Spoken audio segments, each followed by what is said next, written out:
आहे हिब्री लोकासपत्राचा 6वा अध्याय आणि वचनं 1 आणि 2 मध्ये 6 अशा मूलभूत किंवा मूळारंभाच्या गोष्टी ज्या ख्रिस्ती विश्वासाचा पाया आहेत असं सांगितलेलं आहे. आणि त्याच्यापैकी शेवटलं जे आहे की सार्वकालिक न्याय किंवा इटर्नल जजमेंट, त्याविषयी आपण बोलत आहोत. आणि आजचा आपला विषय आहे इस्रायल आणि विदेशी राष्ट्रांचा न्याय. आतापर्यंत आपण पाहिलं की वेगवेगळ्या प्रकारचे न्याय वेगवेगळ्या लोकांचे वेगवेगळ्या कालावधीत पवित्र शास्त्रात सांगितलेलं आहे.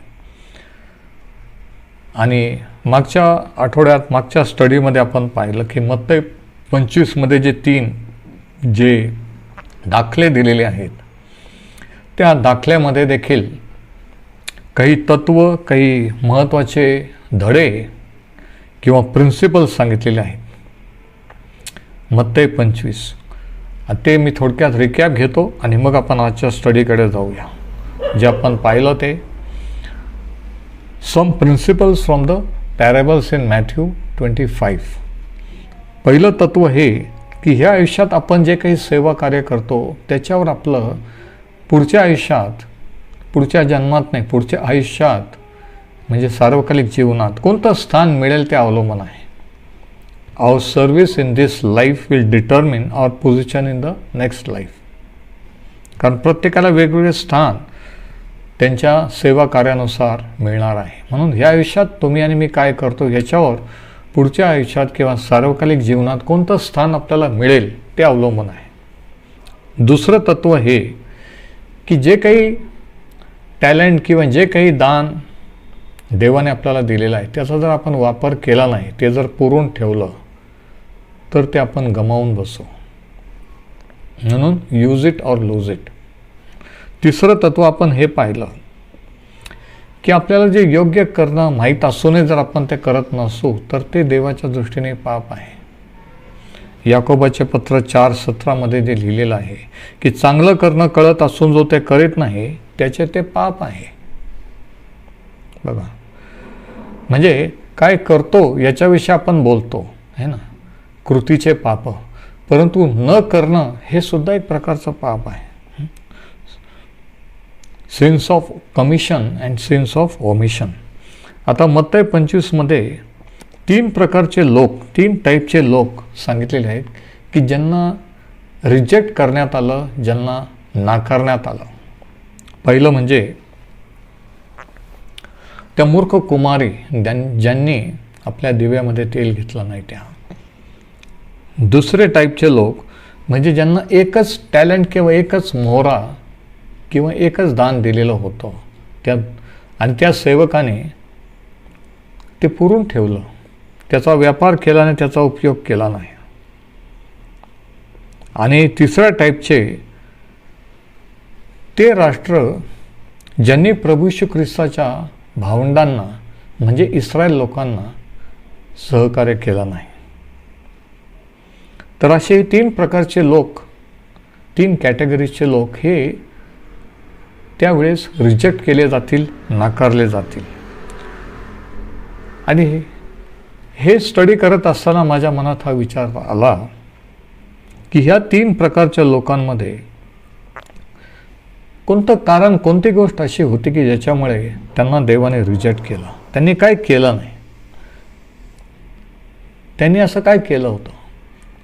आणि मला याचं उत्तर असं मिळालं की त्यांनी काहीच केलं नव्हतं.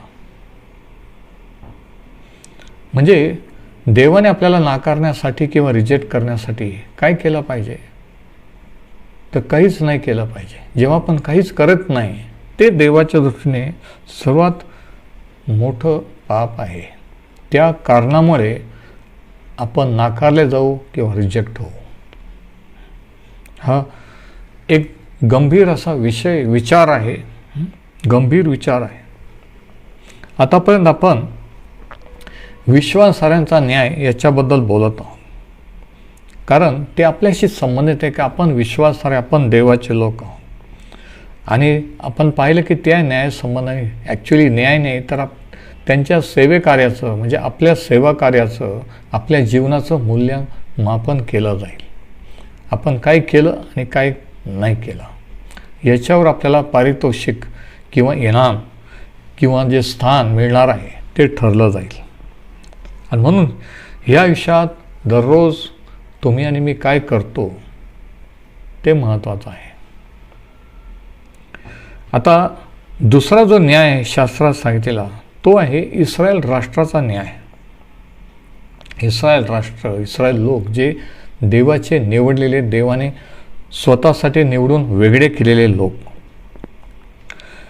आणि जरी ते इतिहासात आपण पाहत आलो की त्यांनी पूर्णपणे देवाचं आज्ञापालन केलं नाही, त्याच्या मार्गात चालले नाहीत, तरी देवाने त्यांना पूर्णपणे नाकारलेलं नाही आणि नाकारणार नाही. आणि शास्त्र याच्याविषयी काय कारण देतं माहीत आहे का? शास्त्रात असं सांगितलेलं आहे की परमेश्वर त्याच्या लोकांचा त्याग करणार नाही किंवा नाकारणार नाही, कारण त्याच्या नावास्तव किंवा त्याच्या नावामुळे. कारण देवानेच त्याच्या इच्छेने हे लोक स्वतःसाठी निवडून घेतलेले आहेत. म्हणजे हे लोक चांगले आहेत, आज्ञापालन करणारे म्हणून नाही, तर देवाचे लोक असल्यामुळे आणि देवाला त्याच्या नावाचं रेप्युटेशन किंवा गौरव, प्रतिष्ठा टिकवायची असल्यामुळे तो त्यांना नाकारणार नाही. देवाच्या नावाचं गौरव व्हावं म्हणून. कारण जर नाकारलं तर देवाविषयी असं होईल की देव परमेश्वर त्याचे लोक निवडतो आणि नंतर त्यांचा नाकार करतो. म्हणजे देव जसं बोलतो तसं करत नाही असं होईल. म्हणून देवाच्या गौरवासाठी तो त्याच्या लोकांचा त्याग करीत नाही किंवा करणार नाही. आता या ठिकाणी एक महत्त्वाचं तत्त्व आहे, जरा ऐका. आणि ते तत्त्व, इम्पॉर्टंट प्रिन्सिपल आशीर्वाद आणि न्यायाबद्दलचं, ते असं की परमेश्वर देव इस्रायल लोकांना डायरेक्टली किंवा थेट आशीर्वाद देतो, परंतु इस्रायला व्यतिरिक्त असलेल्या इतर देशाच्या लोकांना, म्हणजे तुम्हाला आणि मला, इस्रायलाच्या थ्रू आशीर्वाद देत असतो, इस्रायलाच्या द्वारे आशीर्वाद देत असतो. परत एकदा सांगतो, देव परमेश्वर त्याच्या लोकांना म्हणजे इस्रायल लोकांना डायरेक्टली थेट आशीर्वाद देत असतो, परंतु इतर राष्ट्राच्या, इतर देशाच्या लोकांना इस्रायलाच्या द्वारे आशीर्वाद देत असतो. हे तत्त्व आपल्याला पवित्र शास्त्रात पाहायला मिळतं आणि हे अत्यंत महत्त्वाचं आहे समजणं. आणि आपण जे विदेशी किंवा परराष्ट्रीय आहोत हे आपण ध्यानात ठेवलं पाहिजे की प्रत्येक आशीर्वाद जो आपल्याला मिळालेला आहे तो इस्रायलाच्या द्वारे, इस्रायल राष्ट्रामुळे मिळालेला आहे. इस्रायलामुळे आपल्याला शास्त्र मिळालं, पवित्र शास्त्र. इस्रायलामुळे आपल्याला आपला तारणारा प्रभू येशू ख्रिस्त मिळालेला आहे. आणि म्हणून आपण त्यांचे ऋणी आहोत, आपण इस्रायलाचे ऋणी आहोत. प्रभू येशू ख्रिस्ताने देखील याविषयी असं सांगितलं की तारण हे यहूद्यांकडून आहे. योहानकृत शुभवर्तमान याचा 4 अध्याय 22 वचन की तारण इस्रायलाकडून आहे, यहूदी लोकांकडून आहे. प्रत्येक आशीर्वाद जो आपल्याला मिळालेला आहे तारणाचा,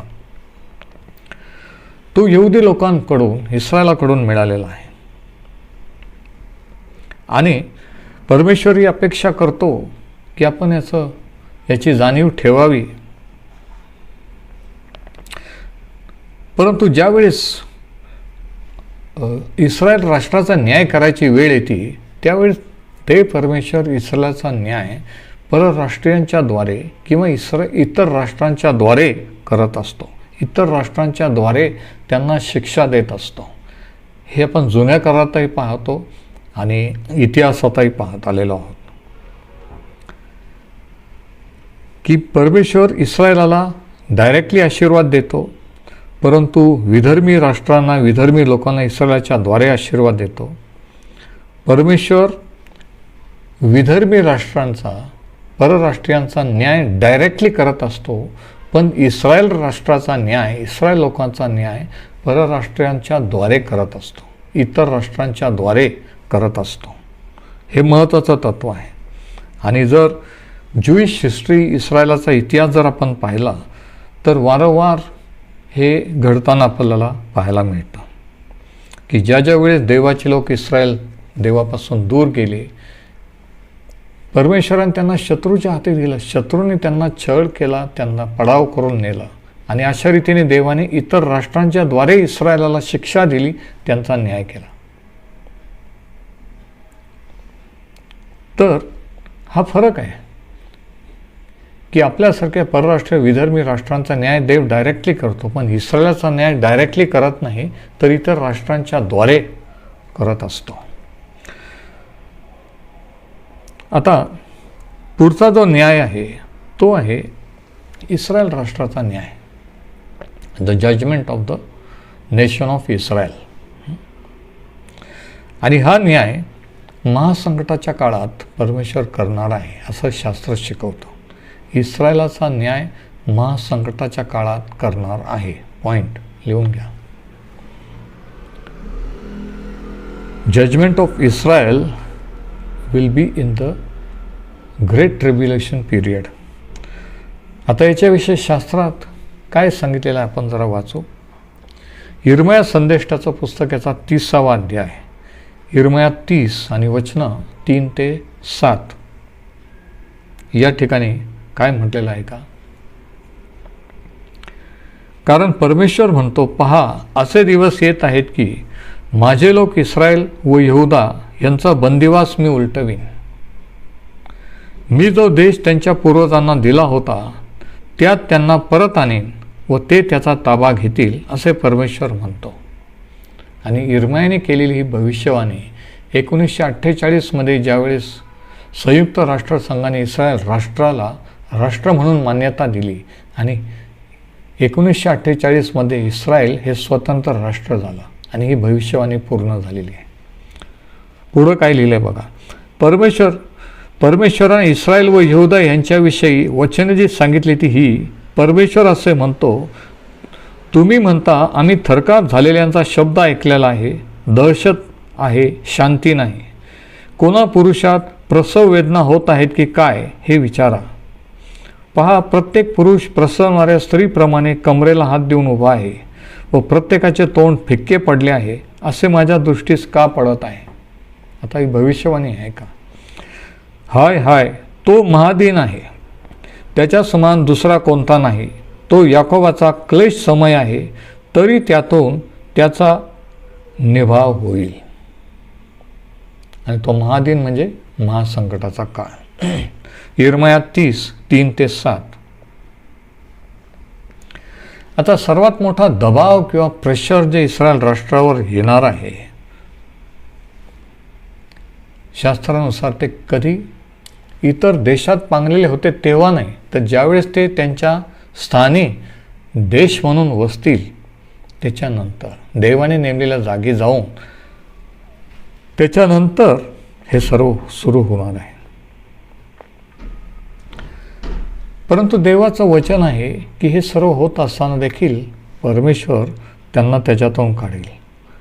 7व्या वचनात दिले की तो याकोबाचा क्लेश समय आहे, तरी त्याच्यातून त्याचा निभाव होईल. म्हणजे ते त्याच्यातून निभावतील, बाहेर पडतील. किती विशेष आहे का. परंतु त्या महासंकटाच्या काळामध्ये परमेश्वर इस्रायल राष्ट्राशी डीलिंग करेल, राष्ट्राशी व्यवहार करणार.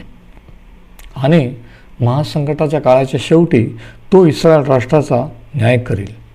आणि इस्रायलाचा न्याय झाल्यानंतर बाकीच्या पृथ्वीवरच्या बाकीच्या देशांचा, राष्ट्रांचा न्याय होईल. आणि याविषयीची भविष्यवाणी आपल्याला योएलाच्या पुस्तकाच्या 3ऱ्या अध्यायात आढळते. योएल संदेष्टाचं पुस्तकाचा 3रा अध्याय, जोएल 3, 1 and 2. योएल 3, 1 आणि 2 या ठिकाणी भविष्यवाणी अशी आहे. पहा त्या दिवसात मी यहुदा व यरूशलेम यांचा बंदिवास फिरवीन. तेव्हा सर्व राष्ट्रे जमा करून यहोशाफाट या नावाच्या खोऱ्यात आणेल. आणि माझे लोक, माझे वतन इस्रायल यांना त्यांनी राष्ट्रात विखरून माझा देश वाटून घेतला म्हणून तेथे त्यांच्यावर दावा मांडेन. तर हा न्याय किंवा ही शिक्षा कोणत्या ठिकाणी होईल हे देखील सांगितलेलं आहे. यहोशाफाट नावाचे खोरे, व्हॅली ऑफ यहोशाफाट, योएल 3:1 आणि 2. आता परमेश्वर या ठिकाणी योएल संदेशाच्या भविष्यवाणीत हे सांगतो की महासंकटाच्या काळात इस्रायलाचा न्याय झाल्यानंतर, त्यांना शिक्षा झाल्यानंतर परमेश्वर इतर देशांकडे वळेल आणि मग इतर देशाच्या सैन्याला त्या अमुक अमुक यहोशाफाटाच्या खोऱ्यात आणेल, इस्रायलामध्ये, राष्ट्रामध्ये, आणि मग तेथे त्यांचा न्याय करेल. म्हणजे परमेश्वर असं म्हणतो की ज्यावेळेस तो इस्रायल राष्ट्राशी त्याचं वर्तन किंवा त्याचं डीलिंग पूर्ण होईल, नंतर तो परराष्ट्रीयांकडे वळेल आणि मग परराष्ट्रीयांचा किंवा इतर राष्ट्राच्या लोकांचा न्याय कोणत्या बेसवर किंवा कोणत्या आधारे करेल माहीत आहे का? की त्यांनी इस्रायल राष्ट्रांशी, इस्रायल लोकांशी कसा व्यवहार केला, कसं वर्तन केलं, याच्यावर इतर देशांचा न्याय होणार आहे. ऐकून घ्या. आणि ही अत्यंत महत्त्वाची गोष्ट आहे. आणि म्हणून आज जर आपण पाहिलं तर काही बरेचसे देश इस्रायलच्या विरोधात आहेत आणि फार मोठभर देश इस्रायलच्या बाजूने आहेत. आणि मला आनंद वाटतो की आपला देश इस्रायलच्या बाजूने आहे. आपल्या गव्हर्नमेंटने ही भूमिका घेतलेली आहे की इस्रायलाच्या मागे राहून इस्रायलाला पाठिंबा द्यायचा. त्याच्याबद्दल इतर देशातून आणि देशाबाहेरून देखील विरोध झाला. परंतु ही भूमिका जी आहे आपण घेतलेली आपल्या देशाने, ही शास्त्राला धरून आहे. कारण देवाचं वचन सांगतं की जे इस्रायलाविषयी की जे तुला आशीर्वाद देतील त्याला मी आशीर्वाद देईन आणि जे तुला शाप देतील त्यांना मी शाप देईन. आणि म्हणून हे योग्य असं पाऊल उचललेलं आहे आपल्या सरकारने. आता कोणत्या आधारात इतर देशांचा न्याय परमेश्वर करेल? 2 दोषारोप त्याने त्यांच्यावर लावले. पहिले की त्यांनी यहुदा आणि इस्रायल म्हणजे इस्रायल लोकांचा त्रास दिलेला आहे, त्यांना जाच केलेला आहे. They have oppressed the Jewish people. आणि दुसरं कारण हे की त्यांनी देवाने त्यांना दिलेला प्रदेश किंवा जो देश आहे त्याचे विभाजन केलं, तुकडे केले किंवा ते इतर लोकांना वाटून दिल्यामुळे. 2 कारणं परत एकदा सांगतो की त्यांनी इस्रायल लोकांना, यहुदी लोकांना त्रास दिला, छळ केला, हे पहिलं कारण म्हणून विधर्मी राष्ट्रांचा न्याय.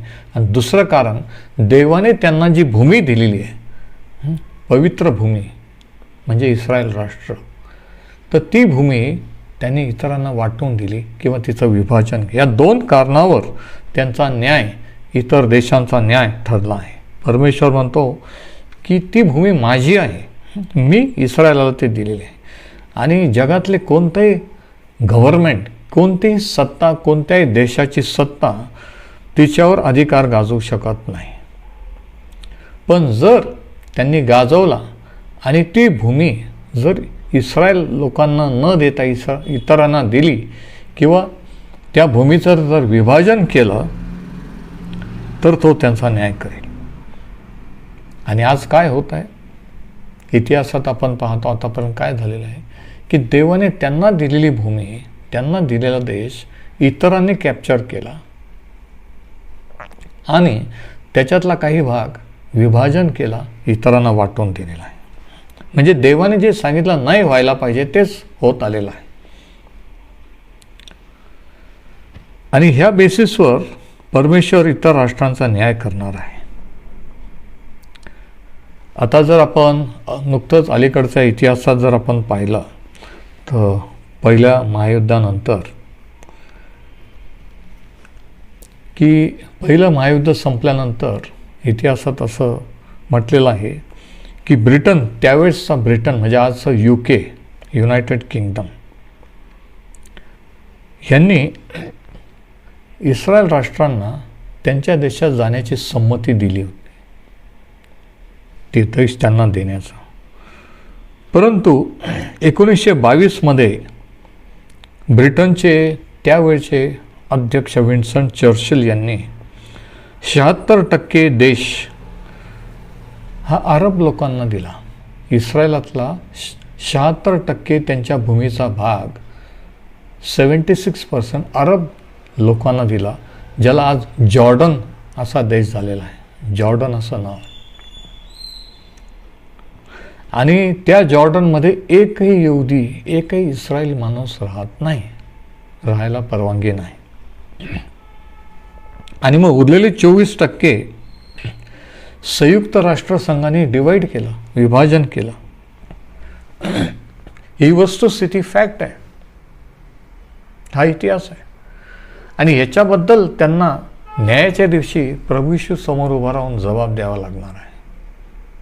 हे असं का केलं? आता मत्ते 25मध्ये राष्ट्रांचा न्याय, जजमेंट ऑफ द नेशन्स, ह्याच्याविषयीचा एक दाखला आहे की शीप नेशन्स अँड गोट नेशन्स है ना. बकऱ्या अरे मेंढरं, म्हणजे बकऱ्यांचं राष्ट्र आणि मेंढरांचं राष्ट्र, शीप नेशन्स आणि गोट नेशन है ना. मत्ते 25मध्ये जर तो दाखला वाचला तर त्याने सांगितलं की त्यावेळेस मी शेरडं, मेंढरं आणि बकऱ्या हे वेगळे करेन. आणि जे बकरा राष्ट्र आहेत, म्हणजे मेंढरं राष्ट्र नाहीत इस्रायलला सपोर्ट करणारे, त्याच्या विरोधातले गोट नेशन ज्यांना म्हटलेलं आहे की त्यांना सार्वकालिक दंड किंवा शिक्षा देण्यात येईल. हे तुम्ही मत्ते 25मध्ये वाचू शकता. आणि हे कोणत्या आधारे त्यांना दंड किंवा शिक्षा देण्यात येईल की त्यांनी प्रभू येशूचे बंधू किंवा बांधव इस्रायल यांच्याशी कसं वर्तन केलं. म्हणजे बघा, इस्रायलाविषयीचा दृष्टिकोन एखाद्या देशाचा, लोकांचा जर कसा आहे याच्यावर त्यांचं अनंतकालाचं भवितव्य अवलंबून आहे, असं शास्त्र शिकवतं. म्हणजे इतकं सिरियस मॅटर आहे, इतकं गंभीर आहे की परमेश्वर त्याच्या निवडलेल्या लोकांविषयी इतर देशाच्या लोकांचं काय मत आहे, कशा रीतीने ते व्यवहार करतात, त्याच्यावर तो त्यांचा न्याय किंवा त्यांना शिक्षा करणार आहे. आणि मग नंतर आणि ज्या वेळेस हे असं करत असतील, इस्रायलाचा छळ किंवा त्यांना जाच आणि त्रास, जे आज आपण पाहतो घडताना की वारंवार काही देश इस्रायलावर सतत हल्ला करत आहेत, सीज फायर होतं, युद्धविराम होतं, अचानक परत सुरू होतं, हे जे चाललेलं आहे हा जाच आणि त्रास. आज आपण जर पाहिलं तर जगाच्या देशांमध्ये जसे 2 भाग पडलेले आहेत, काही इस्रायलाच्या बाजूने आहेत, काही विरोधात आहेत. आणि इस्रायलाच्या बाजूने असलेले देश फारच कमी आहेत, परंतु विरोधातल्या जवळजवळ सर्व जग आहे. ही वस्तुस्थिती आहे. आणि एक दिवशी सर्व इस्रायलावर चढाई करून येतील, हल्ला करतील यहोशापाटच्या खोऱ्यात. आणि इस्रायल स्वतःला डिफेंड करू शकणार नाही, स्वतःचा बचाव करू शकणार नाही. जसं काही ते नष्ट व्हायला लागतील, हरवू लागतील अशी परिस्थिती येईल, त्यावेळेस परमेश्वर हस्तक्षेप करेल, त्यावेळेस प्रभू येशू ख्रिस्त हस्तक्षेप करेल असं शास्त्र सांगतं. त्यावेळेस त्याचं अचानक आगमन होईल, त्याचं सैन्य घेऊन. आणि मग तर हा तिसरा न्याय. आणि आता चौथा आणि शेवटचा जो न्याय आहे तो प्रकटीकरणाच्या 20व्या अध्यायात सांगितलेला आहे. रेव्हलेशन 20 आणि प्रकटीकरण 20, 11 आणि 12 असं लिहिलेलं आहे. आणि हा शेवटचा न्याय, ज्याला पांढऱ्या सिंहासनाचा न्याय किंवा ग्रेट व्हाईट थ्रोन जजमेंट असं म्हटलेलं आहे, हा लास्ट किंवा अंतिम न्याय आहे. आता ह्या न्यायाच्या वेळेस हा कोणाचा असेल जरा आपण वाचू. नंतर मोठे पांढरे राजासन व त्यावर बसलेला एक जण माझ्या दृष्टीस पडला. त्याच्या तोंडापुढून पृथ्वी व आकाश हे पळाले, त्यांच्याकरता ठिकाण उरले नाही. मग मृत्यू झालेल्या लहान थोरांना मी देवाच्या राजासनासमोर उभे राहिलेले पाहिले. मृत्यू झालेल्या लहान थोरांना म्हणजे ज्याच्यात लहान किरकोळ लोक आणि थोर पंतप्रधान, राष्ट्रपती, टॉप लेवलचे लोक, लहान थोरांना राजासनासमोर उभे राहिलेले पाहिले. त्यावेळी पुस्तकं उघडली गेली. म्हणजे काय स्वर्गात रजिस्टर पुस्तकं आहेत का? हो. तेव्हा पुस्तकं उघडली गेली, तेव्हा दुसरे एक पुस्तक उघडले गेले, ते जीवनाचे होते. आणि त्या पुस्तकामध्ये जे लिहिले होते त्यावरून मृतांचा न्याय ज्यांच्या त्यांच्या कृत्याप्रमाणे ठरविण्यात आला. प्रकटीकरण 20:11-12. आणि हा लास्ट किंवा शेवटचा न्याय. आदामापासून मृत पावलेली तर त्या दिवसापर्यंत संपूर्ण जग, एकही माणूस, एकही देशाचा, जातीचा, धर्माचा या न्यायातून सुटणार नाही. प्रत्येक जण त्यावेळेस देवासमोर उभा राहील. जे मरण पावलेले त्यांचं पुनरुत्थान होईल आणि ते देखील त्याच्यासमोर उभे राहतील, असं शास्त्रात स्पष्ट सांगितलेलं आहे.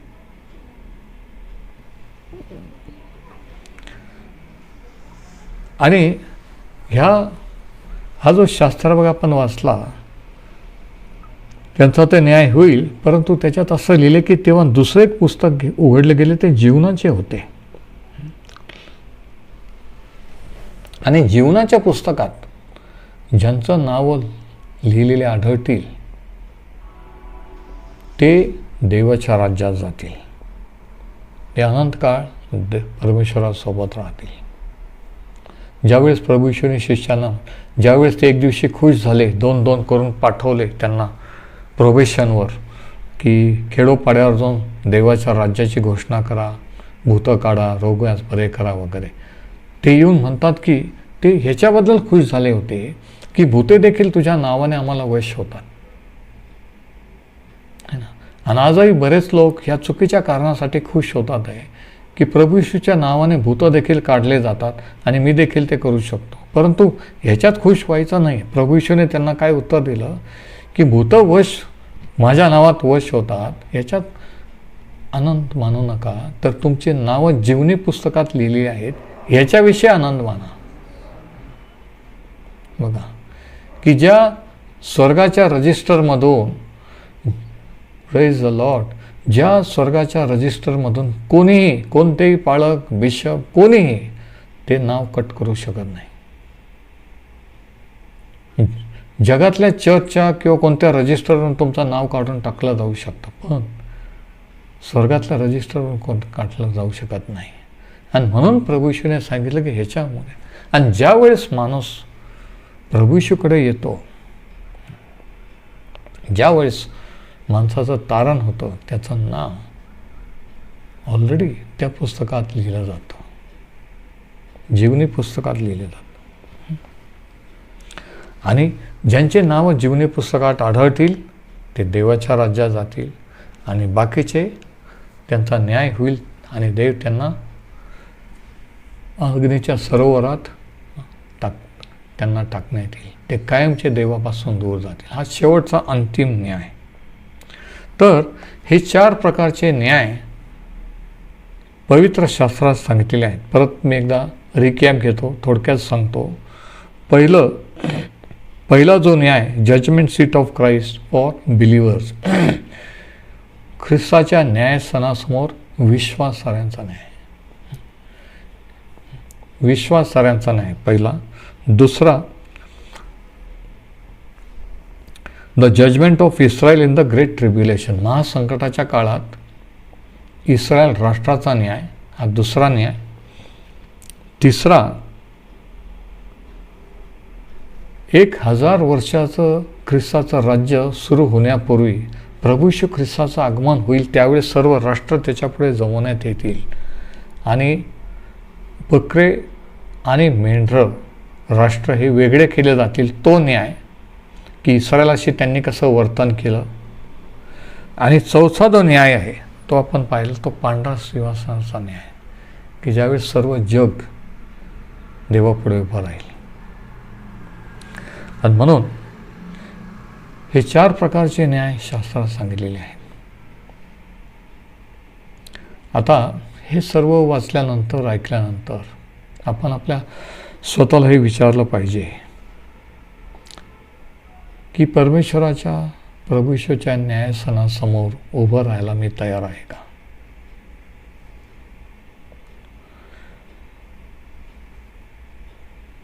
कशा प्रकारचं जीवन मी जगत, मी अशा प्रकारचं जीवन जगत आहे का की मला त्याच्या समोर उभं राहायला लाज वाटेल, की मी एखादी गोष्ट जी केली, जी करू नये ती केली म्हणून मला लाज वाटेल, असं काही आहे का? याचा आपण दररोज याच्यावर विचार केला पाहिजे की दररोज एक एक दिवस जात असताना आणि युगाच्या समाप्तीकडे आपण चाललेलो असताना जे घडलं, ते जे सांगितलं होतं ते घडलं, पण जे घडायचं आहे ते पण घडणार आहे. म्हणून आपण स्वतःला विचारून, आत्मपरीक्षण करून प्रत्येक दिवशी आपण जे करू शकतो ते केलं पाहिजे. आणि तो एक टॅलेंटवाल्या, 1000 किंवा 1 दान असलेल्या माणसाची आठवण केली पाहिजे. त्याला विसरलं नाही पाहिजे की त्याने ते दान पुरवून ठेवलं. कारण याला 5 दिले त्याने 10 केले, 2 दिले त्याने 4 केले, पण एकाला जे दान होतं त्याने ते पुरवून ठेवलं. म्हणून सगळ्यात डेंजर झोनमध्ये कोण असतो? ज्यांना जास्त दानं, जास्त कला कौशल्य ते नाही, त्याच्यानं एकच काहीतरी असतं, परंतु ते त्याकडे दुर्लक्ष करण्याचा, पुरवून ठेवण्याची टेंडन्सी असते, प्रवृत्ती असते की मला एकच दिले, मी काय करू, कशाला काय करू. तर असं न होता आपण त्याचा व्यापार करावा, आपण त्याचा उपयोग करावा. त्याच्या धन्याने त्याला सांगितलं की तू जर ते बँकेत टाकलं असतं तर त्याच्यावर मला व्याज मिळालं असतं.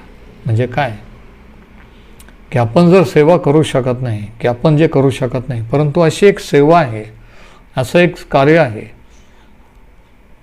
मिनिस्ट्री आहे की ज्याच्यात मी माझं दान, मी माझे कला कौशल्य गुंतवणूक करू शकतो, इन्व्हेस्ट करू शकतो. दुसऱ्यांच्या सेवा कार्यात ज्यांच्याद्वारे परमेश्वर कार्य करीत आहे, त्याच्या राज्याची वाढ होत आहे, त्यांच्यात गुंतवणूक करणे, त्यांच्याबरोबर कार्य करायला लीनतान नम्रता लागते. परंतु ते ज्यावेळेस आपण करतो त्यावेळेस आपण जसं की आपलं ते एक टॅलेंट आपण बँकेत ठेवतो, गुंतवणूक करत असतो. आणि ज्यावेळेस त्यांच्या सेवेचं मूल्यमापन होईल, आपल्याला त्यांच्या सेवेचाही वाटा किंवा त्याचाही आपल्याला आशीर्वाद मिळेल, त्याच्याबद्दल आपल्याला मोबदला मिळेल. परमेश्वर हे वचन आशीर्वादित करो.